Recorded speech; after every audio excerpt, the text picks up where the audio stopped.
Praise the Lord. எல்லாரும் சந்தோஷமா இருக்கிறீங்களா? கர்த்தர் நமக்கு கொடுத்த இந்த புதிய நாளுக்காக கர்த்தரை ஸ்தோத்திரிக்கிறேன். இந்த காலை நற்செய்திக்கு உங்களை வரவேற்கிறேன். இந்த நாளுக்குரிய வார்த்தையை நாம் கேட்க போகிறோம். 2 சாமுவேல் 9ஆம் அதிகாரம் 7வது வசனம். நீ என் பந்தியில் நித்தம் அப்பம் புசிப்பாய் என்றான். பாருங்கள், ஒரு அழகான ஒரு வார்த்தை.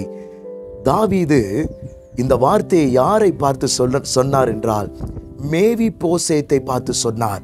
அந்த வார்த்தை ரொம்ப அழகாய் சொல்லப்பட்டிருக்கிறது.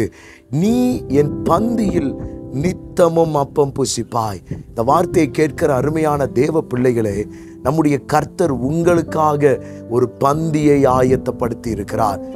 God has made for the table for everybody. உங்களுக்காக ஒரு பந்தியை என் கர்த்தர் ஆயத்தப்படுத்தி இருக்கிறார். பாருங்கள், தாவீது ராஜாவா இருக்கும் பொழுது அங்க சவுல் உயிரோட இல்லை, சவுலுடைய குமாரன் யோனத்தான் உயிரோட இல்லை.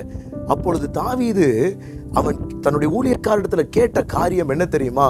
சவுலின் குடும்பத்தில் என்னிடத்துல தயவு பெறுகிறவன் யாராவது உண்டா என்று கேட்கும் பொழுது அவன் சொல்லுகிறான், எஸ், ஒருவன் இருக்கிறான்.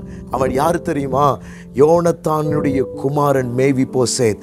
அவனுக்கு 2 கால்களும் இல்லை, அவன் முடவனாய் இருக்கிறான். அவனுக்கு கால்கள் இருந்தாலும் அவன் முடவனாய் இருக்கிறான். ஓ பாருங்க, முடவனாய் இருக்கிறான். அவனை என்னிடத்துல கொண்டு வாருங்கள் என்று தாவீது சொல்லி தாவீதின் இடத்துல அந்த மேவி போசேத் வந்த பொழுது தாவீதின் கண்கள்ல அவனுக்கு தயவு கிடைத்தது. இந்த வார்த்தை கேட்கிற அருமையான தேவ பிள்ளைகளே, நீங்களும் நானும் தாவீதின் குமாரனாகிய இயேசு கிறிஸ்துவின் இடத்துல வந்ததுனால நமக்கு கர்த்தர் அந்த பிரிவிலேஜை கொடுத்திருக்கிறாங்க. அந்த பிரிவிலேஜ் என்ன தெரியுமா?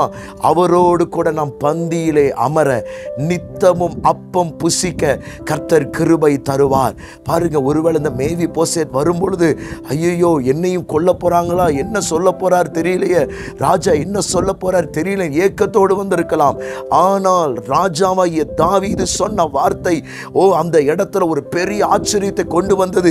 பயப்படாத, உன் தகப்பனுடைய நிலங்களை நான் உனக்கு கொடுப்பேன், நிச்சயம் நீ என்னுடைய பந்தியிலே அப்பம் புசிப்பாய். இன்றைக்கு எந்த இடத்துல நீங்க தனிமையாய் வெறுத்து ஒதுக்கப்பட்டவர்களாய் இருக்கிறீர்களோ அதே இடத்துல தேவன் உங்களை தேடி வந்து அவரோடு கூட பந்தியில் அமர பண்ணுகிறார். பாருங்க, மேவி போசேத்துக்கு கிடைத்த ஆசீர்வாதம் எப்படி தெரியுமா? அவன் தகப்பனாகிய யோனத்தான் தாவீதோடு பண்ணின உடன்படிக்கை, அந்த கவனன்ட் தான் இந்த நாள் அவனுக்கு ஒரு பெரிய ஆசீர்வாதத்தை கொண்டு வந்தது. இந்த நாளில் நீங்க சோர்ந்து போக வேண்டாம். பிள்ளைகளை குறித்து, எதிர்காலத்தை குறித்து கவலைப்பட்டு கொண்டு கவலைப்பட வேண்டாம். இந்த நாளில் நித்தமும் உங்கள் பிள்ளைகள் அப்பம் புசிக்கத்தக்க நிச்சயமாய் கர்த்தர் உங்கள் பிள்ளைகளை ஆசீர்வதிப்பார். பாருங்க, அவன் கால் முடவனா இருந்தாலும் அவனுக்கு அந்த பந்தியிலே அமர கர்த்தர் உதவி செய்தார். இதுதான் ஆசீர்வாதம். ஒருவேளை நிறைய சூழ்நிலைகள் எல்லாரும் புறக்கணிச்சிருக்கலாம், ஆனால் மேவி போசேத்தை போல இயேசு கிறிஸ்துவோடு பந்தி இருக்க கர்த்தர் உதவி செய்வார். கவலைப்படாதீங்க, நீங்க நித்தமும் அப்பம் புசிக்க கர்த்தர் கிருபை தருவார். உங்களுக்கு ஜெபிக்கிற பரிசுத்த பிதாவை, வார்த்தை கேட்ட ஒவ்வொருவரையும் ஆசீர்வதித்து, இந்த வார்த்தையின்படியே மேவி போசேத்தை ஆசீர்வதித்த அதே கரம் இவர்களை ஆசீர்வதிக்கட்டும். இயேசுவின் நாமத்தில் பிதாவே, ஆமென். God bless you.